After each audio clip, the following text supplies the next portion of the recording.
ಸ್ನೇಹಿತರೆ, ಈಗ ಸ್ವರ ವಿಜ್ಞಾನದಲ್ಲಿ ನಿಮಗೆಲ್ಲರೂ ಗೊತ್ತಿರೋ ಪ್ರಕಾರ ಎರಡು ಸ್ವರಗಳು ನಡೀತಾ ಇರ್ತದೆ. ಸೊ ಎಡಗಡೆ ಬಲಗಡೆ, ಎಡನಾಡಿ, ಎಡಸ್ವರ, ಪಿಂಗಳ ಸ್ವರ ಎರಡು ನಡೀತಾ ಇರ್ತದೆ. ಇದೆಲ್ಲ ನಮ್ಗೆ ಗೊತ್ತು. ಸೊ ಅಂದ್ರೆ ಖಂಡಿತವಾಗಿ ನಾವು ಅಂದ್ರೆ ಸ್ವರ ಅಂದ್ರೆ ಶ್ವಾಸ ಒಳಗಡೆ ಹೋಗೋದು, ಹೊರಗಡೆ ಬರೋದು. ಅಂದ್ರೆ ಒಂದು ಕಡೆ ಹೋಗ್ತಾ ಇರ್ತದೆ, ಒಂದು ಕಡೆ ಬರ್ತಾ ಇರ್ತದೆ. ಅಂದ್ರೆ ಒಂದು ಕಡೆನೇ ಹೋಗೋದು, ಒಂದು ಕಡೆ ಬರೋದು. ಸೊ ಪ್ರಧಾನವಾಗಿ ಇನ್ನೊಂದು ಕಡೆ ಅಂದ್ರೆ ಪಿಂಗಳ ಅಂದ್ರೆ ಬಲಗಡೆ ಹೋಗೋದು, ಮತ್ತೆ ಒಳಗಡೆ, ಮತ್ತೆ ಹೊರಗಡೆ ಬರೋದು. ಈ ರೀತಿಯಲ್ಲಿ ಆಗ್ತಾ ಇರ್ತದೆ ಅಲ್ವಾ? ಸೊ ಈ ರೀತಿಯಲ್ಲಿ ಆಗುವಾಗ ಎಡಗಡೆ ನಡೀತಾ ಇದ್ರೆ ಎಡನಾಡಿ, ಬಲಗಡೆ ನಡೀತಾ ಇದ್ರೆ ಅಂದ್ರೆ ಪಿಂಗಳ ನಾಡಿ ಅಂತ ನಾವು ಕರಿತಾ ಇರ್ತೀವಿ. ಎರಡೂ ಮೂಗಿಯಲ್ಲಿ ಹೋಗ್ತಾ ಇದ್ರೆ ನಾವೇನಂತ ಕರಿತೀವಿ? ಅದನ್ನು ಸುಷುಮ್ನ ಅಂತ ಕರಿತೀವಿ ಅಲ್ವಾ? ಇದನ್ನು ಚೆಕ್ ಮಾಡಿಕೊಂಡ ವಿಧಾನ ನಮ್ಗೆಲ್ಲರಿಗೂ ಗೊತ್ತಿರೋ ವಿಷಯ. ಅಂದ್ರೆ ಪ್ರಧಾನವಾಗಿ ಶ್ವಾಸ ನಡೆಯೋದು ನಡೀತಾನೆ ಇದೆ. ಇಡೀ ನಾವು ಹುಟ್ಟಿದಿಂದ ಕೊನೆಯ ಕ್ಷಣವರೆಗೂ ನಡೀತಾ ಇರ್ತದೆ. ಆದ್ರೆ ಇದು ಗಮನಿಸುವಂತ ಪರಿಸ್ಥಿತಿ, ಗಮನಿಸುವಂತ ಆ ಜ್ಞಾನ, ಆ ಅರಿವು ನಮ್ಗೆ ಇಷ್ಟವರೆಗೂ ಬಂದಿಲ್ಲ. ಒಂದು ಸ್ವರ ವಿಜ್ಞಾನ ಬಂದಿದ ಮೇಲೆ ಗೊತ್ತಾಗ್ತಾ ಇದೆ, ಓಹೋ ಇದು ಈ ಕಡೆ ಹೋಗ್ತಾ ಇದೆ, ಈ ಕಡೆನೆ ವಾಪಸ್ ಬರ್ತಾ ಇದೆ. ಇದು ಈ ಕಡೆ ಹೋಗ್ತಾ ಇದೆ, ಈ ಕಡೆನೆ ವಾಪಸ್ ಬರ್ತಾ ಇದೆ. ನಾವು ಅನ್ಕೋತೀವಿ ಏನು, ಒಳಗಡೆ ಹೋಗಿ ಆಚೆ ಕಡೆ ಬರ್ತಾ ಇದೆ ಅಂತ. ಇದು ಮುಂದಿನ ಅಂದ್ರೆ ಈ ಸ್ವರ ವಿಜ್ಞಾನದ ಮುಂಚೆ ಎಲ್ಲರ ಭಾವನೆ ಆ ರೀತಿಯಲ್ಲಿ ಇತ್ತು ಅಲ್ವಾ? ಈಗ ಆ ರೀತಿಯಲ್ಲೆಲ್ಲ. ಅದು ಪ್ರಧಾನವಾಗಿ ಒಂದು ಡಾಮಿನೆಂಟ್ ನಾಡಿ ಇರ್ತದೆ, ಒಂದು ಆಕ್ಟಿವ್ ನಾಡಿ, ಒಂದು ಇನ್ಆಕ್ಟಿವ್ ನಾಡಿ ಅಂತ ಹೇಳ್ತೀವಿ ನಾವು.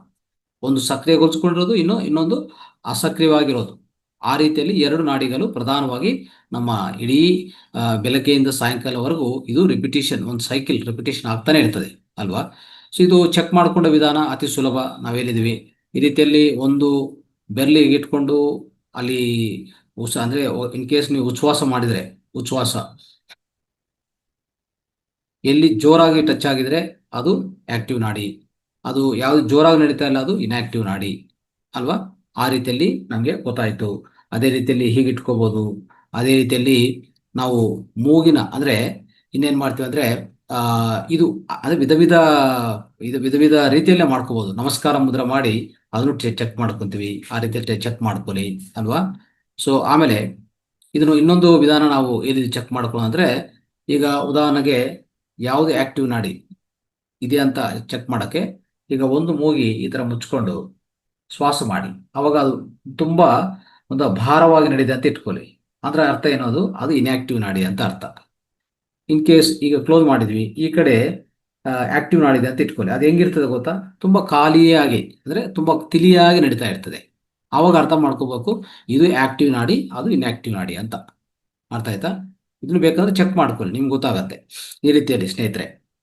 ಅಂದ್ರೆ ಈ ನಾಡಿಗಳು ಎವ್ರಿ ಒಂದು ಗಂಟೆಗೊಂದ್ಸರಿ ಚೇಂಜ್ ಆಗ್ತಾ ಇರ್ತದೆ ಅಲ್ವಾ? ಸೊ ಈ ಕಡೆ ನಡೀತಾ ಇದೆ ಅಂತ ಇಟ್ಕೊಳ್ಳಿ, ಒಂದು ಗಂಟೆ ಈ ಕಡೆ ನಡೀತಾ ಇರ್ತದೆ. ಆಮೇಲೆ ಇನ್ನೊಂದು ಗಂಟೆಗೆ ನೆಕ್ಸ್ಟ್ ಏನಾಗುತ್ತೆ, ಇಲ್ಲಿಗೆ ಚೇಂಜ್ ಆಗುತ್ತೆ. ಇಲ್ಲಿ ಒಂದು ಇಂಪಾರ್ಟೆಂಟ್ ಪಾಯಿಂಟ್ ಇದೆ, ಇವತ್ತು ನಾವು ನೋಟ್ ಮಾಡ್ಕೋಬೇಕು. ಈಗ ಈ ಕಡೆಯಿಂದ ಈ ಕಡೆ ಬರುವಾಗ ಒಂದು 4 ಇಂದ 5 ನಿಮಿಷ ಏನಾಗುತ್ತೆ ಗೊತ್ತಾ, ಎರಡೂ ಮೂಗಿಯಲ್ಲಿ ಈ ಶ್ವಾಸ ನಡೀತಾ ಇರ್ತದೆ. ಅಬ್ಸರ್ವ್ ಮಾಡಿಬೇಕಾದ್ರೆ ಇದು ಹೊಸ ಪಾಯಿಂಟ್. ಇದು ನಾವು ಅರ್ಥ ಮಾಡ್ಕೋಬೇಕು ಸ್ವರ ವಿಜ್ಞಾನದಲ್ಲಿ ಏನಂತದು. ಈ ಕಡೆ ನಡೀತಾ ಇದೆ, ಒಂದು ಗಂಟೆ ಆದ್ಮೇಲೆ ಈ ಕಡೆ ಬರುತ್ತಲ್ಲ, ಈ ಕಡೆಯಿಂದ ಈ ಕಡೆಗೆ ಸ್ವಿಚ್ ಓವರ್ ಅಂದ್ರೆ ಬದಲಾವಣೆ ಆಗಂತ ಸಮಯದಲ್ಲಿ ಸುಷುಮ್ನ ನಾಡಿ ಆಕ್ಟಿವೇಟ್ ಬರುತ್ತೆ. 4 ಇಂದ 5 ನಿಮಿಷ ಸಮಯ, 4 ಇಂದ 5 ನಿಮಿಷ ಮಾತ್ರ ಸುಷುಮ್ನ ನಾಡಿ ಆಕ್ಟಿವೇಟ್ ಆಗತ್ತೆ. ಅದು ಎಲ್ಲರಿಗೂ ಅದು ಒಂದು ಅನುಭವ ಆಗ್ತಾ ಇರ್ತದೆ. ನಾವು ಗಮನಿಸಿರ್ಬೋದು, ಗಮನಿಸಿಲ್ಲದೆ ಇರ್ಬೋದು, ಆದ್ರೆ ಇದು ಖಂಡಿತ ಆಗ್ತದೆ. ಸ್ವಲ್ಪ ನೆನಪಿಟ್ಕೊಳ್ಳಿ. ಸೊ ಅವಾಗ ಎರಡು ಎರಡು ಮೂಗಿಯಲ್ಲಿ ಶ್ವಾಸ ಸಮಾನವಾಗಿ ಪ್ರವಾಹ ಆಗ್ತಾ ಇದೆ. ಅದನ್ನು ಸುಷುಮ್ನ ನಾಡಿ ಅಂತ ಕರಿತೀವಿ. ಪ್ರತಿ 4 ನಿಮಿಷ, ಪ್ರತಿ 1 ಗಂಟೆಗೊಂದ್ಸರಿ ಇದಾಗತ್ತೆ. 1 ಗಂಟೆಗೊಂದ್ಸರಿ ಬದಲಾವಣೆ ಆಗೋ ಸಮಯದಲ್ಲಿ ಖಂಡಿತ ಆಗುವಂತ ಪ್ರಕ್ರಿಯೆ ಅದು ಸುಷುಮ್ನ ನಾಡಿ. ಆ ಸಮಯದಲ್ಲಿ ಆದಷ್ಟು ಏನು ಮಾಡಕ್ ಹೋಗ್ಬೇಡಿ. ನಿಮ್ಗೆ ಗಮನ ಇದ್ರೆ, ನಿಮ್ಗೆ ಅರಿವಿದ್ರೆ ಅದ್ರ ಬಗ್ಗೆ, ಆ ಸಮಯದಲ್ಲಿ ಏನು ಕೆಲಸ ಮಾಡಕ್ ಹೋಗ್ಬೇಡಿ. ಆಯ್ತಾ? ಏನು ಕೆಲಸ ಅಟೆಂಪ್ಟ್ ಮಾಡಕ್ ಹೋಗ್ಬೇಡಿ, ಅದು ಫೇಲ್ ಆಗತ್ತೆ. ಅರ್ಥ ಮಾಡ್ಕೊಳ್ಳಿ, ಆ ರೀತಿಯಲ್ಲಿ ಆಗತ್ತೆ. ಆಮೇಲೆ ಇಷ್ಟು ಈ ರೀತಿಯಲ್ಲಿ ನಾವು ಗಮನ ಇಟ್ಕೊಂಡ್ರೆ ನಮಗೂ ಇನ್ನು ಅತಿ ಸುಲಭವಾಗಿ ನಾವು ಮಾಡ್ತಾ ಹೋಗ್ಬೋದು. ಆಮೇಲೆ ಇಲ್ಲೇನಾಗತ್ತೆ ಅಂದ್ರೆ ಪ್ರಧಾನವಾಗಿ ನಾವು ಪಿಂಗ್ಲಾ ನಾಡಿ ಅಂತ ಹೇಳ್ತೀವಿ ಅಂತ ಇಟ್ಕೊಳ್ಳಿ. ಈ ಪಿಂಗ್ಲಾ ನಾಡಿ ಏನು, ಬಲಗಡೆ ಇದೆ. ಬಲಗಡೆ ಇದು ಯಾವುದಕ್ಕೆ ಸಂಬಂಧ? ಸೂರ್ಯಕ್ಕೆ ಸಂಬಂಧ. ನೋಡಿ, ನಾನು ಈಗಾಗಲೇ ಹೇಳಿದೆ, ಇಡೀ ನಮ್ಮ ಈ ಸ್ವರ ಅನ್ನೋದು ಈ ಸೂರ್ಯ ಮತ್ತೆ ಚಂದ್ರ ಇವರ ಪ್ರಭಾವಲ್ಲೇ ನಡೀತಾ ಇರ್ತದೆ. ಕಂಪ್ಲೀಟ್ ಅದಕ್ಕೂ ಅಟ್ಯಾಚ್ ಆಗಿ, ಅದಕ್ಕೂ ಪೂರಕವಾಗಿ ನಾವು ಮಾಡ್ತಾ ಹೋಗ್ಬೇಕಾಗತ್ತೆ. ಅರ್ಥ ಆಯ್ತಾ? ಇಡೀ ಎಲ್ಲಾ ಜೀವಿಗಳು ಅದೇ ರೀತಿಯಲ್ಲೇ. ಯಾಕಂದ್ರೆ ಸೂರ್ಯನವರು ಈ ಸೃಷ್ಟಿಯಲ್ಲಿ ಅತಿ ದೊಡ್ಡ ಶಕ್ತಿವಂತ ಅಲ್ವಾ. ಅವರ ಅವ್ರು ನಿರ್ಣಯ ಮಾಡುವಂತ ಸಮಯ ಪ್ರಕಾರ ಎಲ್ಲ ನಡೆಯೋದು. ಇಡೀ ಜೀವಿಗಳು ಸೂರ್ಯ ಅಸ್ತಮಯವಾಗ ಆಗುವಾಗ ಅವು ಮಲ್ಕೊಂತವೆ, ಅವು ಆಹಾರ ಸ್ಟಾಪ್ ಮಾಡ್ತವೆ. ಸೂರ್ಯ ಉದಯ ಆಗುವಾಗ ಅದು ಎದ್ದೇಳ್ತದೆ. ಆ ಸೂರ್ಯ ಉದಯ ಆಗುವಾಗ ಅದು ತಿನ್ನೋದು ಪ್ರಾರಂಭಿಸ್ತದೆ. ನೋಡಿ, ಇದು ಯಾಕೆ ಅಂದ್ರೆ ಅರ್ಥ ಏನು? ನಮಗೂ ಅವರು ಭಗವಂತರು, ಅವರು ನಮಗೆ ಮಾರ್ಗದರ್ಶಕರು. ಅವ್ರು ಏನ್ ಮಾಡ್ತಾರೋ ಈ ಪ್ರಪಂಚ ಅದೇ ನಡೆಯೋದು. ಮತ್ತೆ ಅದನ್ನು ಪಾಲನೆ ಮಾಡುವಂತ ನಾವು ಮಾನವ ಕುಲ ಏನಾಗಿದೆ, ಅದರ ವ್ಯತಿರೇಕವಾಗಿ ನಡ್ಕೊಂತಾ ಇದೆ. ಅದೇ ಪ್ರಾಬ್ಲಮ್ ಆಗಿದೆ. ನಾವೇನ್ ಮಾಡ್ತಾ ಇದೀವಿ, ಅದಕ್ಕೂ ವ್ಯತಿರೇಕವಾಗಿ ಅಂದ್ರೆ we are going against the nature. Nature ಅಂದ್ರೆ ಯಾವುದು? ಸನ್ ಮೂನ್, ಸೂರ್ಯ ಚಂದ್ರ, ಇದು ಎರಡು ಸೇರಿದ್ರೆ ಈ ಪ್ರಕೃತಿ ಎಲ್ಲ ಸೇರಿದೆ, ಅದು ನೇಚರ್ ಅಂತ ಕರೀತೀವಿ ನಾವು. ಅರ್ಥ ಆಯ್ತಾ? ಸಸ್ಯಗಳು, ಸೂರ್ಯ ಚಂದ್ರ, ಪ್ರಧಾನವಾಗಿ ಪ್ರಕೃತಿಯಲ್ಲಿ ಸೂರ್ಯ ಚಂದ್ರನ ನಾವು ಅತಿ ದೊಡ್ಡ ಪ್ರಮಾಣದಲ್ಲಿ ನಾವು ಸ್ವೀಕಾರ ಮಾಡ್ತೀವಿ. ಅವರು ಒಂದು ರೀತಿಯಲ್ಲಿ ಭಗವಂತರು ಅಂತಾನೆ ನಾವು ಸ್ವೀಕಾರ ಮಾಡೋದು. ಯಾಕಂದ್ರೆ ನಮ್ಮ ಇಡೀ ದೇಹವನ್ನು ಪೋಷಣೆ ಮಾಡೋದು ಯಾವ್ದು ಗೊತ್ತಾ? ಸೂರ್ಯ. ಅದಕ್ಕೆ ಪಿಂಗ್ಲ ನಾಡಿ ಯಾವ್ದು ಸಂಬಂಧ ಗೊತ್ತಾ? ಪಿಂಗ್ಲ ನಾಡಿ ದೇಹಕ್ಕೆ ಸಂಬಂಧ. ಅರ್ಥ ಮಾಡ್ಕೊಳ್ಳಿ. ಪಿಂಗ್ಲ ನಾಡಿ ಕೆಲಸ ಮಾಡುವಾಗ ದೇಹ ಪ್ರಚೋದನವಾಗತ್ತೆ, ಶಕ್ತಿ ಬರುತ್ತೆ, ಪ್ರಾಣಶಕ್ತಿ ಹೆಚ್ಚಾಗತ್ತೆ. ಅದಕ್ಕೆ ಪಿಂಗ್ಲ ನಾಡಿಯನ್ನು ದೇಹ ಅಂತ ಸ್ತುತಿಸ್ತೀವಿ. ಓಕೆ, ಅದು ಸೂರ್ಯ ಅಂತ ಸ್ತುತಿಸ್ತೀವಿ. ಶಕ್ತಿ ಕೊಡ್ತಾ ಇರ್ತದೆ, ಅಗ್ನಿ ಕೊಡ್ತಾ ಇರ್ತದೆ. ಆ ಸಮಯದಲ್ಲಿ ಏನೇ ಒಂದು ಡೈನಮಿಕ್ ಆಗಿ ಆಕ್ಟಿವ್ ಆಗಿ ಮಾಡ್ತಾ ಹೋಗ್ಬೋದು.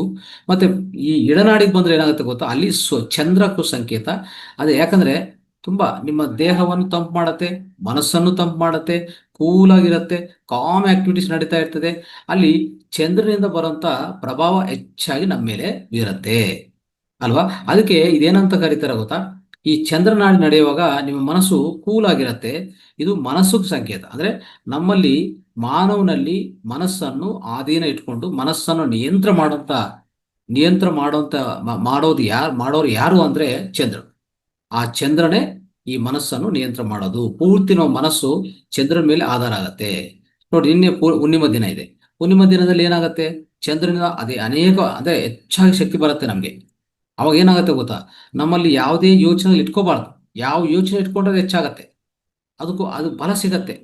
ಉದಾಹರಣೆಗೆ ಈ ಬುದ್ಧಿಮಾಂದ್ಯತೆ ಇರುವಂತ ವ್ಯಕ್ತಿಗಳು ನೋಡ್ಕೊಳ್ಳಿ, ಅಬ್ಸರ್ವ್ ಮಾಡಿ. ಮೆಂಟಲಿ ರಿಟಾರ್ಡೆಡ್ ಮೆಂಟಲ್ ಪೀಪಲ್ ಅಂತ ಹೇಳ್ತೀವಲ್ಲ, ಅವರ ಮಾನಸಿಕ ಸ್ಥಿತಿ ಈ ಹುಣ್ಣಿಮೆ ದಿನ ನೋಡ್ಬೇಕಾಗತ್ತೆ ನೀವು. ಹೆಂಗಿರತ್ತಂದ್ರೆ ಒಂಥರ ಹುಚ್ಚು ಹೆಚ್ಚಾಗತ್ತೆ, ಉನ್ಮಾದ ಹೆಚ್ಚಾಗತ್ತೆ ಅಲ್ವಾ. ಸೊ ಇದು ಯಾಕಾಗತ್ತೆ? ಏನು ಒಳಗಡೆ ಇದ್ರೆ ಅದನ್ನು ಪ್ರಕೋಪ ಮಾಡತ್ತೆ, ಪ್ರಚೋದ ಮಾಡತ್ತೆ ಅಲ್ವಾ. ಆ ರೀತಿಯಲ್ಲಿರುವಾಗ ಇದು ಮೈಂಡ್ ಅನ್ನು ಪೂರ್ತಿ ಆ ದಿನದಲ್ಲಿ ಮಾಡಿರುವಂಥದ್ದೇ ಇಟ್ಕೊಂಡಿರೋದೇ ಚಂದ್ರ. ಅದೇ ಚಂದ್ರನಾಡಿ, ಅದೇ ಇಡನಾಡಿ ಅಂತ ಅರ್ಥ ಮಾಡ್ಕೊಳ್ಳಿ.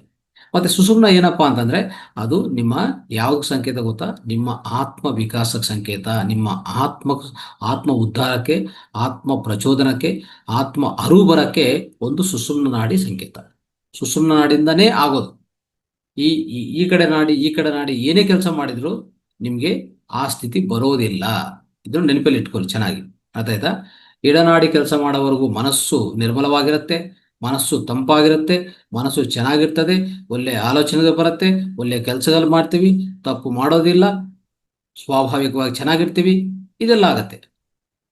ಪಿಂಗ್ಲ ನಾಡಿ ಕೆಲಸ ಮಾಡುವಾಗ ಆರೋಗ್ಯವಾಗಿರುತ್ತೆ, ದೇಹ ಆರೋಗ್ಯವಾಗಿರುತ್ತೆ, ಒಳ್ಳೆ ಪ್ರಾಣಶಕ್ತಿ ತುಂಬುತ್ತೀವಿ.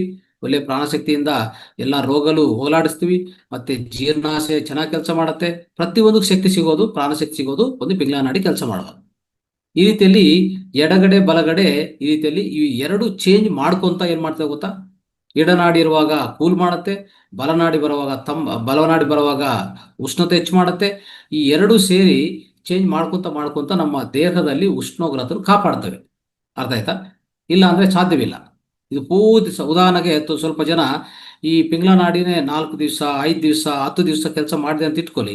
ನಿಮ್ಮ ಲೆಫ್ಟ್ ಬ್ರೈನ್ ಪೂರ್ತಿ ಒಂಥರ ಚೋಕ್ ಆಗತ್ತೆ, ಸಫೋಕಟ್ ಆಗತ್ತೆ. ಸಫೋಕಟ್ ಅಂದ್ರೆ ಏನು? ಹೆಚ್ಚಾಗಿ ಈ ಎಡಗಡೆ ಬ್ರೈನು ಹೆಚ್ಚು ಕೆಲಸ ಮಾಡಿ ಒಂಥರ ಸ್ಟ್ರೆಸ್ ಗುರಿಯಾಗಿ ಅವನು ಒಂದು 10 ದಿವಸ ಆತರ ಅದೇ ರೀತಿಯಲ್ಲಿ ಓನ್ಲಿ ಬಲಗಡೆ ನಾಡಿ ಕೆಲಸ ಮಾಡ್ತಾರೆ ಅಂತ ಇಟ್ಕೊಳ್ಳಿ. ದೇಹ ಪೂರ್ತಿ ಹೀಟ್ ಆಗಿ ಅವ್ರಿಗೆ ಮೃತ್ಯು ಬರೋ ಸಂಬಂಧ ಇದೆ. ಅದೇ ಮೃತ್ಯು ಬರುವಂತ ಅವಕಾಶ ಇದೆ. ಅರ್ಥ ಮಾಡ್ಕೊಳ್ಳಿ. ಅದು ಚೇಂಜೇ ಆಗ್ತಾ ಇಲ್ಲ. ಇಡೀ ನೈಟು ದಗಲು ಎಲ್ಲ ಪಿಂಗಲ್ ನಾಡಿ ನಡೀತಾ ಇದ್ರೆ ಏನಾಗತ್ತೆ? ಇಲ್ಲಿ ಖಂಡಿತ ಮೃತ್ಯು ಬರುತ್ತೆ. ಅದೇ ರೀತಿಯಲ್ಲಿ ಈ ಕಡೆ ನಾಡಿ ನಡೀತಾ ಇದೆ ಅಂತ ಇಟ್ಕೊಳ್ಳಿ. ಈ ಕಡೆ ನಾಡಿ ನಡೀತಾ ಇದೆ, ಅದು ಚೇಂಜೇ ಆಗ್ತಾ ಇಲ್ಲ. ಒಂದು 6 ದಿವಸ 7 ದಿವಸ ಇತ್ತು. ನೀವು ಅಬ್ಸರ್ವ್ ಮಾಡಿ, ಸ್ವಲ್ಪ ಜನ ಈಗ ಬೆಡ್ ಮೇಲೆ ಮಲಗಿರ್ತಾರೆ, ಈ ಪೇಷಂಟ್ಸ್ಗಳೆಲ್ಲ. ನೀವು ಹೋಗಿ ಅಬ್ಸರ್ವ್ ಮಾಡಿ, ಅವ್ರು ಒಂದೇ ನಾಡಿ ನಡೆಯೋದು, ಅದು ಚೇಂಜ್ ಆಗೋದೇ ಇಲ್ಲ. ಯಾರಿಗೂ ಚೇಂಜ್ ಆಗೋದಿಲ್ಲ, ಅವ್ರಿಗೆ ರೋಗ ಬಂದೇ ಬರ್ತದೆ ಮಿತ್ರರೇ. ಇದು ನೆನಪಿಟ್ಕೊಳ್ಳಿ ಚೆನ್ನಾಗಿ.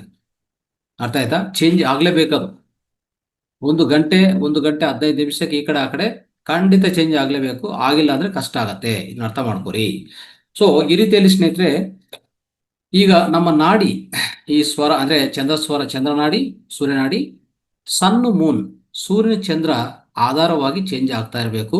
ಇದು ನೇಚರ್ನು ಖಂಡಿತ ಫಾಲೋ ಮಾಡುವಂತ ವಿಧಾನ. ಇದು ಅರ್ಥ ಮಾಡ್ಕೊಂಡು, ಒಂಥರ ಸೈಕಲ್ ತರ ಚೇಂಜ್ ಆಗ್ತಾನೆ ಬೇಕಾಗತ್ತೆ. ಇದು ಆಗಿದ್ರೆ ಯಾವುದು ತೊಂದರೆಗಳು ಬರೋದಿಲ್ಲ, ಅರ್ಥ ಮಾಡ್ಕೊಳ್ಳಿ. ಮತ್ತೆ ಇದು ಯಾಕೆ ಚೇಂಜ್ ಆಗ್ತಾ ಇಲ್ಲ ಅದು ನೋಡೋಣ. ಯಾಕೆ ಚೇಂಜ್ ಆಗ್ತಾ ಇಲ್ಲ?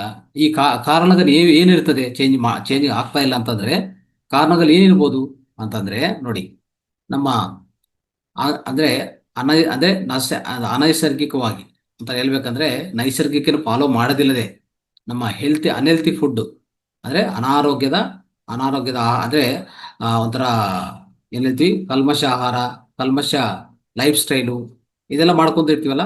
ಆ ರೀತಿಯಲ್ಲಿ ನಮ್ಮ ನಿದ್ದೆ ಸೈಕಲ್ ಅಷ್ಟೇ. ಯಾವಾಗೋ ಬರೋದು, ನೈಟ್ ಯಾವಾಗೋ ನಿದ್ದೆ ಮಾಡೋದು, ಆ ಯಾವಾಗಂದ್ರೆ ಅವಾಗ ಎದ್ದೋದು, ಇಲ್ಲ ಅಂದ್ರೆ ನಿದ್ದೆ ಸರಿಯಾಗಿ ಮಾಡೋದಿಲ್ಲ, ಇಡೀ ನೈಟ್ ಕೂತ್ಕೊಂಡು ಕೆಲಸ ಮಾಡೋದು.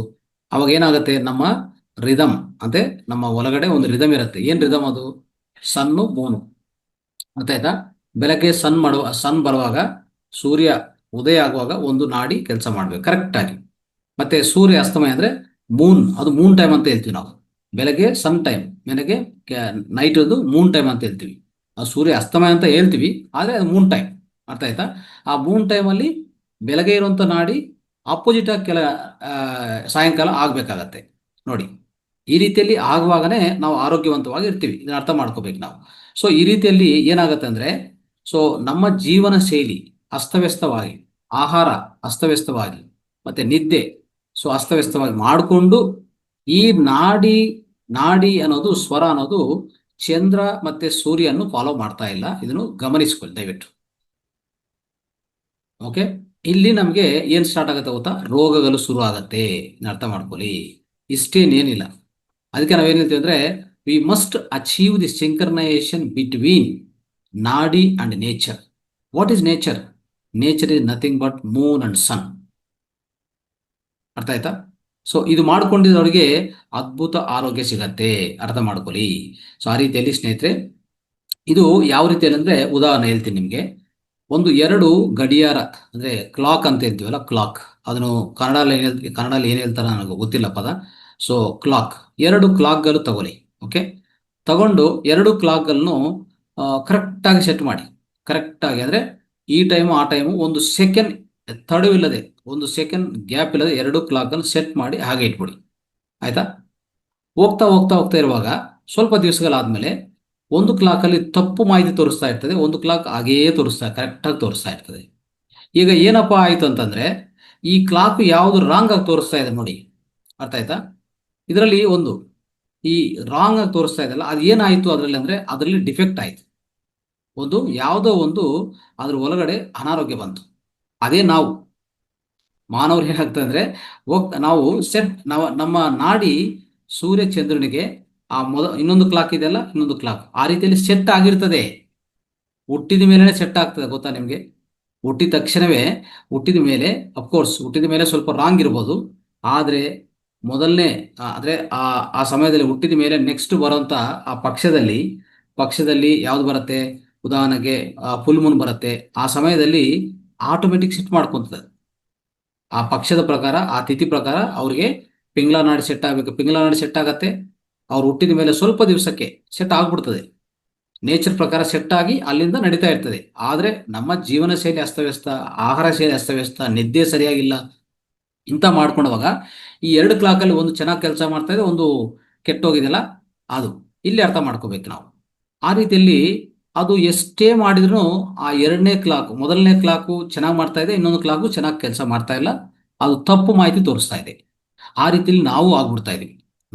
That means the other clock has gone out of synchronization with respect to the nature. ಇದನ್ನ ಅರ್ಥ ಮಾಡ್ಕೋಬೇಕು ನಾವು. ಅದೇ ರೀತಿಯಲ್ಲಿ ನಾವು ಏನಾಗ್ತೀವಿ ಅಂದ್ರೆ ಹೋಗ್ತಾ ಹೋಗ್ತಾ ಹೋಗ್ತಾ ನಮ್ಮ ಜೀವನದಲ್ಲಿ ಹುಟ್ಟಿದ ಮೇಲೆ ಸ್ವಲ್ಪ ಸ್ವಲ್ಪ ದಿವಸಗಳಿಗೆ ನಾವು ಅಸ್ತವ್ಯಸ್ತ ಜೀವನ ಶೈಲಿಯಿಂದ we go out of synchronisation, we go out of nature, we go beyond nature, we go against nature. That is where we end up in the wrong cycle of this swara, wrong cycle of nadi. ಅರ್ಥ ಆಯ್ತಾ? So ಇದು ಪ್ರಧಾನವಾಗಿ ನಾವು ಗುರುತಿಸಬೇಕಾಗಿರೋದು. So ದಯವಿಟ್ಟು ಆ defect clock ತರ ಆಗಕ್ ಹೋಗ್ಬೇಡಿ ಅಂತ ಹೇಳ್ತೀವಿ ನಾವು. ಮತ್ತೆ ಈಗ ಏನ್ ಮಾಡ್ಬೇಕು? ಡಿಫೆಕ್ಟ್ ಆಗಿದೆ ಏನ್ ಮಾಡ್ಬೇಕು ಅಂದ್ರೆ ಸರಿಪಡಿಸ್ಕೋಬಹುದು. ಅದಕ್ಕೂ ಸ್ವರ ವಿಜ್ಞಾನ ಆನ್ಸರ್ ಕೊಡುತ್ತೆ ನಿಮ್ಗೆ. ಅರ್ಥ ಆಯ್ತಾ? ಸೊ ಈ ರೀತಿಯಲ್ಲಿ, ಸೊ ಈಗಾಗಲೇ ಹೇಳಿದೆಲ್ಲ, ಟೆಂಪರೇಚರ್ ಕಂಟ್ರೋಲ್ ಮಾಡೋದು ಸಹ ಎಡನಾಡಿ, ಪಿಂಗ್ಲ ನಾಡಿ ಮತ್ತೆ ಸುಷುಮ್ನ ನಾಡಿ ಇರುವಾಗ, ಅಂದ್ರೆ ಎಡನಾಡಿ ಇರುವಾಗ ಕೂಲಿಂಗ್ ಎಫೆಕ್ಟು, ಪಿಂಗ್ಲ ನಾಡಿ ಕೆಲಸ ಮಾಡುವಾಗ heating effect.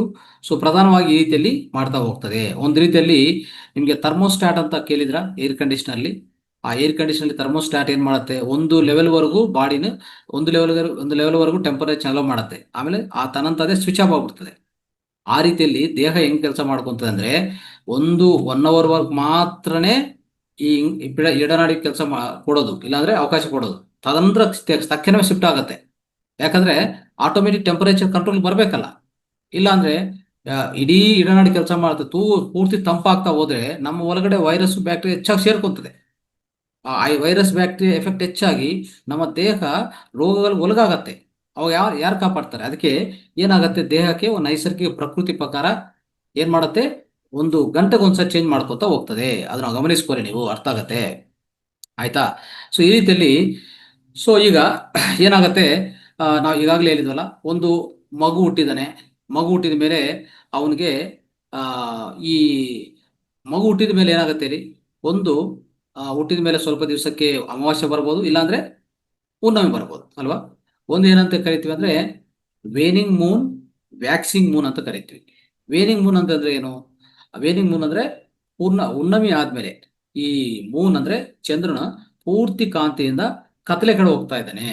That period is called waning period, waning Moon period. Waxing Moon period ಅಂದ್ರೆ ಏನು? ಅಮಾವಾಸ್ಯೆ ಆದ್ಮೇಲೆ ನೆಕ್ಸ್ಟ್ ಸ್ಟಾರ್ಟ್ ಆಗೋದೇ ಶುಕ್ಲ ಪಕ್ಷ ಅಲ್ವಾ. ಈ ಶುಕ್ಲ ಪಕ್ಷದಲ್ಲಿ ಚಂದ್ರ ಏನಾಗ್ತಾನೆ, ಹೋಗ್ತಾ ಹೋಗ್ತಾ ಹೋಗ್ತಾ ಬೆಳಕು ಹೆಚ್ಚು ಮಾಡ್ಕೊಂತಾನೆ, ಕಾಂತಿ ಹೆಚ್ಚು ಮಾಡ್ಕೊಂತಾನೆ. This is called waxing period. ಅರ್ಥ ಮಾಡ್ಕೊರಿ. ಈ ವೇನಿಂಗ್ ಪೀರಿಯಡ್, ವ್ಯಾಕ್ಸಿಂಗ್ ಪೀರಿಯಡ್ ಅಲ್ಲಿ ಯಾರೇ ಒಂದು ಮಗು ಹುಟ್ಟಿದ ಮೇಲೆ ಆ ಸ್ವಲ್ಪ ಹೊತ್ತಲ್ಲೇ ಇದು ಬರುತ್ತಲ್ಲ, ಆವಾಗ ಸೆಟ್ ಆಗ್ಬಿಡ್ತದೆ ನೋಡ್ಕೊರಿ. ಸೊ ಅವಾಗ ಏನಾಗತ್ತಂದ್ರೆ ಪ್ರಧಾನವಾಗಿ ಏನಾಗತ್ತೆ, first day of waning Moon, Moon fort night ಅಂದ್ರೆ ಒಂದು ಪಕ್ಷದ ಆದ್ಮೇಲೆ ಬರುವಂತ ಆ ಅಂದ್ರೆ ಆ ಪರ್ಟಿಕ್ಯುಲರ್ ಅಮಾವಾಸ್ಯೆ ದಿವಸ ಬೆಳಗ್ಗೆ ಸಮಯದಲ್ಲಿ ಸನ್ರೈಸ್ ಟೈಮಲ್ಲಿ ಅವರ ಪಿಂಗ್ಲ ನಾಡಿ ಆಕ್ಟಿವೇಶನ್ ಬಂದ್ಬಿಡ್ತದೆ. ಅರ್ಥ ಆಯ್ತಾ? ಅವ್ರ ಪಿಂಗ್ಲ ನಾಡಿ ಆಕ್ಟಿವೇಶನ್ ಬಂದೇ ಬರುತ್ತೆ. ಓಕೆ, ನೆಕ್ಸ್ಟು ಅಂದ್ರೆ ಅಲ್ಲಿ ಏನಾಗಾಯ್ತು, ಸೊ ಈ ವೇನಿಂಗ್ ಅಂತ ಹೋಯ್ತು. ಮತ್ತೇನಾಗತ್ತೆ, ಅಂದ್ರೆ ಸೂರ್ಯ ರೈಸ್ ಆಗ್ತಾ ಹೋಗ್ತಾನೆ, ಸಾರಿ ಚಂದ್ರ ರೈಸ್ ಆಗ್ತಾ ಹೋಗ್ತಾನೆ. ಅದನ್ನು ವ್ಯಾಕ್ಸಿಂಗ್ ಪೀರಿಯಡ್ ಅಂತ ಕರಿತೀವಿ ನಾವು. ಅಲ್ಲಿ ಆ ಮಗು ಯಾರಾದ್ರೆ ಹುಟ್ಟಿರುವಾಗ ರಾಂಗ್ ಆಗಿ ಇರ್ಬೋದು, ಅವರ ಬ್ರೀತಿಂಗ್ ಸೈಕಲ್ ರಾಂಗ್ ಆಗಿರ್ಬೋದು. ಆದ್ರೆ ನಿಸರ್ಗ ಏನ್ ಮಾಡತ್ತಂದ್ರೆ ಅವ್ರು ಹುಟ್ಟಿದ ಮೇಲೆ ಮೊದಲನೇ ಫೋರ್ಟ್ ನೈಟ್ ಯಾವುದು ಹತ್ರ ಇದೆಯೋ ಅದು ಪ್ರಕಾರ ಪಿಂಗ್ಲಾನ ಸೆಟ್ ಆಗತ್ತೆ, ಇಲ್ಲಾಂದ್ರೆ ಇಡನ್ನ ಸೆಟ್ ಮಾಡಿ ಹಾಗೆ ಅದು ನಡ್ಕೊಂಡು ಹೋಗ್ತದೆ. ಮತ್ತೆ ಹೋಗ್ತಾ ಹೋಗ್ತಾ ಕೆಟ್ಟೋಗೋದು. ಯಾಕಂದ್ರೆ ನಮ್ಮ ಜೀವನ ಶೈಲಿಯಿಂದ ನಿಮ್ಗೆ ಈಗಾಗಲೇ ಹೇಳಿದ್ರಿ, ಇದನ್ನ ಅರ್ಥ ಮಾಡ್ಕೊಳ್ಳಿ. ಈ ರೀತಿಯಲ್ಲಿ ಇನ್ನೊಂದು ಏನಾಗತ್ತಂದ್ರೆ, ಉದಾಹರಣೆಗೆ ಮಕ್ಕಳಲ್ಲಿ ಸ್ವಲ್ಪ ಅಬ್ಸರ್ವ್ ಮಾಡ್ಬೇಕು ನಾವು. ಸಣ್ಣ ಮಕ್ಕಳನ್ನ ಯಾವ ರೀತಿಯಲ್ಲಿ ಅಬ್ಸರ್ವ್ ಮಾಡ್ಬೇಕಂದ್ರೆ, ನಾವು ಎಷ್ಟೋ ಸರಿ ಮಕ್ಕಳು ಅಲಿತಾ ಇದ್ರೆ ಏನಂತ ಅನ್ಕೊಂತೀವಿ, ಅವ್ರು ಯಾಕೋ ಅಲಿತಾ ಇದ್ರಪ್ಪ, ಅವ್ರಿಗೇನೋ ಹೊಟ್ಟೆ ನೋವು, ಇನ್ನೊಂದು ಅಂತ ನಾವು ರಾಂಗ್ ಅಂಡರ್ಸ್ಟ್ಯಾಂಡಿಂಗ್ ಹೋಗ್ತೀವಿ. ಅಲ್ಲ, ಅವ್ರ ಪಿಂಗ್ಲ ನಾಡಿ ಯಾವಾಗ ಆಕ್ಟಿವೇಟ್ ಆಗುತ್ತೋ ಅವ್ನಿಗೆ ಹಸುವಾಗತ್ತೆ, ಖಂಡಿತ ಅವ್ನು ಅಲಿತಾನೆ ನೋಡಿ. ಆ ಚೇಂಜ್ ಮಾಡ್ಕೊಡುವಾಗ ಸೊ ಈ ರೀತಿಯಲ್ಲಿ ಆಗತ್ತೆ. ಆ ಪಿಂಗ್ಲ ನಾಡಿ ಆಕ್ಟಿವ್ ಆಗೋದು, ಅವ್ನು ಇಮ್ಮಿಡಿಯೇಟ್ ಏನ್ ಮಾಡ್ತಾನೆ, ಒಂಥರ ಅಲಿಯೋದು ಇದೆಲ್ಲ ಶುರು ಮಾಡುವಾಗ ನಾವು ಅದು ಮಿಸ್ಅಂಡರ್ಸ್ಟ್ಯಾಂಡ್ ಮಾಡ್ಕೋಬಾರದು. ಅರ್ಥ ಮಾಡ್ಕೊರಿ. ಓಕೆ, ಆಮೇಲೆ ಇನ್ನೊಂದೇನಂದ್ರೆ, ಅವನು ಯಾವಾಗ ಈ ಮೂತ್ರ ವಿಸರ್ಜನೆ ಮಾಡ್ತಾನೆ ನೋಡಿ, ಅವಾಗ ಅವನು ಎಡನಾಡಿ ಆಕ್ಟಿವೇಟ್ ಆಗಿರ್ತದೆ, ನೀವು ಅಬ್ಸರ್ವ್ ಮಾಡ್ಕೊಳ್ಬೇಕಂದ್ರೆ. ಓಕೆ, ಮಕ್ಕಳದು ಎಡನಾಡಿ ಆಕ್ಟಿವೇಟ್ ಆಗಿರ್ತದೆ. ಆಮೇಲೆ ಅವನಿಗೆ ಸುಷುಮ್ನ ನಾಡಿ ಆಕ್ಟಿವೇಟ್ ಆಗ್ತಾ ಇರ್ತದೆ ಪದೇ ಪದೇ. ಯಾವಾಗ ಒಂದು ಗಂಟೆಗೆ ಒಂದ್ಸರಿ 4-5 ನಿಮಿಷ ಬರುತ್ತೆ ನೋಡಿ, ಅಲ್ಲಿ ಏನ್ ಮಾಡ್ತಾನೆ ಗೊತ್ತಾ, ತುಂಬಾ ನಗಿತಾನೆ, ಒಂಥರ ಹ್ಯಾಪಿಯಾಗಿ ಫೀಲ್ ಆಗ್ತಾನೆ, ಚೆನ್ನಾಗಿ ನಿದ್ದೆಗೆ ಹೋಗ್ತಾನೆ. ಇದೆಲ್ಲ ಆಗ್ತಾ ಇರ್ತದೆ ಸ್ನೇಹಿತರೆ. ಇವೆಲ್ಲ ನಾವು ಗಮನಿಸ್ಬೇಕು. ಆದ್ರೆ ಅನ್ಫಾರ್ಚುನೇಟ್ಲಿ ಏನಾಗಿದೆ ಗೊತ್ತಾ, ನಮ್ಮ ಅರ್ಥ ಮಾಡ್ಕೊಂಡ ವಿಧಾನ ಕೆಟ್ಟೋಗಿ ನಾವು ಏನ್ ಮಾಡ್ತೀವಿ ಅಂದ್ರೆ, ಅವನು ಸೈಕಲ್ ಫಾಲೋ ಮಾಡ್ತಾ ಇದ್ದಾನೆ, exact cycle, natural cycle follow ಮಾಡ್ತಾ ಇದ್ದಾನೆ. ಎಡನಾಡಿ ಪಿಂಗ್ಲನಾಡಿ ಚೇಂಜ್ ಆಗೋದು, ಅವನ ಬಿಹೇವಿಯರು, ಅದಕ್ಕೆ ತಕ್ಕ ಪ್ರತಿಕ್ರಿಯೆ ಚೆನ್ನಾಗಿ ತೋರಿಸ್ತಾ ಇದೆ ಬಾಡಿ. ಯಾರ್ದು? ಮಕ್ಕಳು, ಸಣ್ಣ ಮಕ್ಕಳು, ಶಿಶುವುದು. ಆದ್ರೆ ಇಲ್ಲಿ ಏನ್ ಮಾಡ್ತೀವಿ ಅಂದ್ರೆ, ನಾವು ನಮ್ಗೆ ಆ ಜ್ಞಾನ ಇಲ್ಲ. ನಾವೇನ್ ಮಾಡ್ತೀವಿ, ಅವನು ಅಲಿಯುವಾಗ ಇನ್ನೊಂದು ಮಾಡೋದು, ಆ ಅವನು ಅವನು ಅಲಿತಾ ಇದ್ರೆ ಇನ್ನೊಂದು ಅರ್ಥ ಮಾಡ್ಕೊಳ್ಳೋದು, ಇನ್ನೊಂದು ಯಾವುದೋ ಮಾಡಕ್ ಹೋಗಿ ಕೊನೆಗೆ ಏನ್ ಮಾಡ್ತೀವಿ ಗೊತ್ತಾ? ನಾವು ಕೊನೆಯದಾಗಿ ಮಾಡೋದೇನಂದ್ರೆ, ಅವನು ನ್ಯಾಚುರಲ್ ಸೈಕಲ್ ಇಂದ ತಪ್ಪಿಸ್ತೀವಿ ಅಷ್ಟೇ. ನ್ಯಾಚುರಲ್ ಸೈಕಲ್ ಇಂದ ಅವನು ತಪ್ಪಿಸ್ತೀವಿ. ಇಲ್ಲಿ ಆಗೋದೇ ತುಂಬಾ ಒಂಥರ ಅಪರಾಧ ಅಂತ ಹೇಳ್ಬೋದು. ಆ ರೀತಿಯಲ್ಲಿ ಅವನು ಖಂಡಿತವಾಗಿ ನೇಚರ್ಗೂ ಆಚೆ ಕಡೆ ಹೋಗ್ತಾನೆ, ನೇಚರ್ಗೂ ದೂರ ಹೋಗ್ತಾನೆ. ದೂರ ಹೋಗಿದಂತ ಅವನ ಕಷ್ಟಗಳು ಶುರು ಆಗತ್ತೆ, ರೋಗಗಳು ಹೆಚ್ಚಾಗತ್ತೆ. ಇದನ್ನ ಅರ್ಥ ಮಾಡ್ಕೊಳ್ಳಿ ಅಂತ ನಿಮಗೆ ಹೇಳಕ್ಕೆ ಪ್ರಯತ್ನ ಮಾಡ್ತೇವೆ ಸ್ನೇಹಿತರೆ. ಅಂದ್ರೆ ಇಡೀ ವಿಶ್ವದಲ್ಲಿ ಒಂದು ಮಾನವನಿಗೆ ಮಾತ್ರ ಈ ಅವಕಾಶ ಕೊಟ್ಟಿದ್ದಾರೆ, ಅರ್ಥ ಮಾಡ್ಕೊಳ್ಳಿ. ಯಾವುದಕ್ಕೂ ಈ ಅವಕಾಶ ಇಲ್ಲ. ಯಾವುದಂದ್ರೆ, ನಮ್ಮ ಶ್ವಾಸ, ಈ ನಿಸರ್ಗ ಜೊತೆಗೆ ಕೆಲಸ ಮಾಡುವಂತ ಅವಕಾಶ, ಅದನ್ನು ಸರಿಪಡಿಸ್ಕೊಂಡ ಕೆಲಸ, ಸರಿಪಡಿಸುವಂತ ಅವಕಾಶನೂ ಕೊಟ್ಟಿದ್ದು ಒಂದು ಮಾನವನಿಗೆ. ಇನ್ನು ಯಾವ ಜೀವಿಕನ ಇದೆಯಾ ಅವಕಾಶ ಹೇಳಿ ನೀವು? ಯಾವ ಜೀವಿಗೆ ಅವಕಾಶ ಇಲ್ಲ, ಈ ಜೀವಿಗೆ ಮಾತ್ರ ಇದೆ. ಅಂದ್ರೆ ಅಷ್ಟು ನಾವು ಹೆಮ್ಮೆ ಪಡುವಂತ ವಿಷಯ. ಆದ್ರೆ ಈ ರೀತಿಯಲ್ಲಿ ಪೇರೆಂಟ್ಸ್ ಅವನ್ನ ಅರ್ಥ ಮಾಡ್ಕೊಂಡಿಲ್ಲದೆ ಅವನು ನಿಧಾನವಾಗಿ ತಪ್ಪಿಸಿ ಏನ್ ಮಾಡ್ತಾರೆ ಅಂದ್ರೆ, ಸೊ ಖಂಡಿತವಾಗಿ ಅವನು ಆಚೆ ಕಡೆ ಹೋಗ್ತಾನೆ. ಓಕೆ, ಸೊ ಅವಾಗ ಖಂಡಿತ ಅವನು ಅನೇಕ ರೋಗಗಳು ಒಳಗಾಗತ್ತೆ ಅಂತ ಅರ್ಥ ಮಾಡ್ಕೊಳ್ಳಿ. ಸೊ ಅದಕ್ಕೋಸ್ಕರ ಅವಾಗ ಏನಂದ್ರೆ, ಒಂದು ಪಿಂಗ್ಲ ನಾಡಿರುವಾಗನೇ ಆಹಾರ ಅವನು ಕೊಟ್ಟಿದ್ರೆ ಒಳ್ಳೇದು. ಅದನ್ನ ಅರ್ಥ ಮಾಡ್ಕೋಬೇಕು ನಾವು. ಪಿಂಗ್ಲ ನಾಡಿರುವಾಗನೇ ಅವನಿಗೆ ಆಹಾರ ಕೊಡ್ಬೇಕು ಅಲ್ವಾ? ಆ ರೀತಿಯಲ್ಲಿ ಮಾಡಿದ್ರೆ ಅವನು ಖಂಡಿತ ಅವನ ಅನಾರೋಗ್ಯ ಬರೋದಿಲ್ಲ, ಚೆನ್ನಾಗಿ ಪಚನ ಆಗತ್ತೆ. ಇದೆಲ್ಲ ನಾವು ಅರ್ಥ ಮಾಡ್ಕೋಬೇಕು. ಓಕೆ, ಸೊ ಅವಾಗ ಇಲ್ಲಿ ಏನಾಗತ್ತಂದ್ರೆ, ಇನ್ನೊಂದು, ಈ ನಾಡಿ ಸೈಕಲ್. ಓಕೆ, ಸೊ ಏನಾಗತ್ತಂದ್ರೆ, ಈ ನಾವು ಯಾವಾಗ ಅವನಿಗೆ ಆಹಾರ ಕೊಡೋದು, ಯಾವಾಗ ಕೊಡಬಾರ್ದು ಅನ್ನೋದು ನಾವು ಅದ್ರ ನಾಡಿ ನೋಡ್ಬಿಟ್ಟು ನಾವು ಅದು ಪ್ರಕಾರನೇ ಅವನಿಗೆ ಕೊಡ್ತಾ ಹೋಗ್ಬೇಕು. ಓಕೆ, ಸೊ ಆ ರೀತಿಯಲ್ಲಿ ಆಗುತ್ತೆ. ಸೊ ಮಕ್ಕಳಿಗೆ ಇದು ಚೆನ್ನಾಗಿ ಅಬ್ಸರ್ವ್ ಮಾಡಿ, ನಿಮ್ಗೆಲ್ಲ ಇದು ಅರ್ಥ ಆಗತ್ತೆ. ಅಬ್ಸರ್ವ್ ಮಾಡಿಲ್ಲ ಅಂದ್ರೆ ನಿಮ್ಗೆ ಅರ್ಥ ಆಗಲ್ಲ. ಈ ವಿಜ್ಞಾನ ಅಪ್ಲೈ ಮಾಡಿ, ಮಕ್ಕಳ ಜೊತೆಗೆ ಅಪ್ಲೈ ಮಾಡಿ ಅಂತ ಹೇಳಕ್ಕೆ ಪ್ರಯತ್ನ ಮಾಡ್ತಾ ಇದೀವಿ. ಸೊ ಆಮೇಲೆ ಇನ್ನೊಂದು ಏನಾಗತ್ತೆ, ಸೊ ಮಕ್ಕಳು ಮಲಗಿರುವಾಗ ಯಾವ ಕಡೆ ಮಲಗಬೇಕು, ಯಾವ ಕಡೆ ಮಲಗಿದ್ರೆ ಏನಾಗತ್ತೆ, ಇದನ್ನು ಸಹ ನಮ್ಗೆ ಗೊತ್ತಿರ್ಬೇಕಾಗತ್ತೆ ಅಲ್ವಾ? ಸೊ ಏನಾಗತ್ತೆ ಅಲ್ಲಿ, ಅಂದ್ರೆ ಎಡಗಡೆ ಮಲಗಿಸಿದ್ರೆ ಅವನಿಗೆ ಚೆನ್ನಾಗಿ ಜೀರ್ಣ ಆಗತ್ತೆ. ಬಲಗಡೆ ಮಲಗಿಸಿದ್ರೆ ಯಾವ್ದಾದ್ರು ಸ್ವಲ್ಪ ಅಲಸಟೆ ಆಗಿ ಏನಾದ್ರೂ ಸ್ವಲ್ಪ ಹೆಚ್ಚಾಗಿ ಒತ್ತಡ ಆಗಿದ್ರೆ ಬಲಗಡೆ ಮಲಗಬೇಕಾಗತ್ತೆ. ಅವಾಗ ಅವನಲ್ಲಿ ಹೆಚ್ಚು ಒಂಥರ ತಂಪಾಗತ್ತೆ, ಚೆನ್ನಾಗಿ ನಿದ್ದೆ ಮಾಡ್ತಾನೆ. ಸೊ ಈ ಎಡಗಡೆ ಮಲಗುವಾಗ ಅವನಿಗೆ ಆಹಾರ ಪಚನ ಚೆನ್ನಾಗಾಗ್ತದೆ ಅಂತ ಅರ್ಥ ಮಾಡ್ಬೇಕಾಗತ್ತೆ. ಓಕೆ, ಅದು ಗೊತ್ತಿಲ್ಲದೆ ಏನ್ ಮಾಡ್ತದೆ, ನಮ್ಮ ಅಂದ್ರೆ ತಾಯಿಯವರು ಅವ್ರಿಗೆ ಈ ಜ್ಞಾನ ಗೊತ್ತಿಲ್ಲ ಅಂದ್ರೆ, ಸೊ ಅದು ಆಪೋಸಿಟ್ ಆಗಿ ಮಾಡ್ತದೆ. ಆಪೋಸಿಟ್ ಆಗಿ ಮಾಡಕ್ ಹೋಗ್ತವೆ. ಆಪೋಸಿಟ್ ಮಾಡಕ್ ಹೋಗುವಾಗ ಖಂಡಿತ ಅವನ ಸೈಕಲ್ ಡಿಸ್ಟರ್ಬ್ ಆಗ್ಬಿಡ್ತದೆ. ಅರ್ಥ ಆಯ್ತಾ? ಅವನ ಸೈಕಲ್ ಡಿಸ್ಟರ್ಬ್ ಆಗಿ ಅವನು ಅದೇ ರೀತಿಯಲ್ಲಿ ಹೋಗ್ತಾ ಹೋಗ್ತಾ ಹೋಗ್ತಾ ಆ ಸೈಕಲ್ ಅನ್ನೋದು ಡ್ಯಾಮೇಜ್ ಆಗತ್ತೆ. ಇದನ್ನ ಅರ್ಥ ಮಾಡ್ಕೊಳ್ಳಿ. ಸೊ ಈ ರೀತಿಯಲ್ಲಿ ಸ್ನೇಹಿತರೆ, ಸೊ ಮಕ್ಕಳ ಸಂಬಂಧಿತ ಇಷ್ಟೆಲ್ಲ ನಾವು ತಿಳ್ಕೊಬೇಕಾಗತ್ತೆ. ಇದೆಲ್ಲ ತಿಳ್ಕೊಂಡು ನಾವು ಪಾಲನೆ ಮಾಡಿದ್ರೆ ಖಂಡಿತ ನಮ್ಗೆ ಒಳ್ಳೆ ಫಲಿತ ಸಿಗತ್ತೆ. ಅದನ್ನ ಅರ್ಥ ಮಾಡ್ಕೊಳ್ಳಿ. ಸೊ ಈ ಕರೆಕ್ಷನ್ ಅಂದ್ರೆ, ಈ ಕರೆಕ್ಷನ್ ಅನ್ನೋದು ಖಂಡಿತವಾಗಿ ಯಾವ ರೀತಿಯಲ್ಲಿ ಕರೆಕ್ಷನ್ ಮಾಡ್ಕೋಬೇಕು ಅನ್ನೋದು ನಮ್ಗೆಲ್ಲ ಗೊತ್ತಿರೋ ವಿಷಯ. ಕರೆಕ್ಷನ್ ಯಾವ ರೀತಿಯಲ್ಲಿ ಮಾಡ್ಕೊಂಡ್ರೆ, ಸ್ವರವನ್ನು ಯಾವ ರೀತಿಯಲ್ಲಿ ಚೇಂಜ್ ಮಾಡಬೇಕು, ಇದೆಲ್ಲ ನೀವು ಈಗಾಗಲೇ ನಿಮ್ಗೆ ಗೊತ್ತಿದೆ. ಅದನ್ನು ಪಾಲನೆ ಮಾಡಿ. ಅವಾಗ ನೀವಾಗ್ಲಿ ಮಕ್ಕಳಾಗ್ಲಿ ಖಂಡಿತ ಸೊ ಈ ಸ್ವರ ವಿಜ್ಞಾನ ಉಪಯೋಗಿಸ್ಕೊಂಡು ನಿಮ್ಮ ಆರೋಗ್ಯವನ್ನು ಕಾಪಾಡಿಕೊಂಡು, ಇಡೀ ಕುಟುಂಬ ಆರೋಗ್ಯವನ್ನು ಕಾಪಾಡ್ಕೊಳ್ಳಿ, ಮಕ್ಕಳ ಆರೋಗ್ಯವನ್ನು ಕಾಪಾಡ್ಕೊಳ್ಳಿ. ಆ ರೀತಿಯಲ್ಲಿ ಮಾಡ್ಕೊಂತ ಹೋದ್ರೆ ನಮ್ಗೆ ಯಾವುದೇ ತೊಂದರೆಗಳು ಆಗೋದಿಲ್ಲ ಅಂತ ಹೇಳ್ತಾ, ಸೊ ಇಂದಿನ ಈ ಸ್ವರ ವಿಜ್ಞಾನದ ಸ್ವಲ್ಪ ಹೆಚ್ಚು ಮಾಹಿತಿ ನಾವು ತಿಳ್ಕೊಳ್ಳೋ ಪ್ರಯತ್ನ ಮಾಡಿದ್ವಿ. ಇನ್ನೂ ಇದರಲ್ಲಿ ತಿಳ್ಕೊಳ್ಳೋದಂತ ಇದೆ, ಹೆಚ್ಚು ಮಾಹಿತಿ ಇದೆ. ಇನ್ನು ಫ್ಯೂಚರಲ್ಲಿ ನಾವು ತಿಳ್ಕೊಳ್ಳೋ ಪ್ರಯತ್ನ ಮಾಡ್ತೀವಿ. ಓಕೆ, ಥ್ಯಾಂಕ್ ಯು, ಧನ್ಯವಾದಗಳು.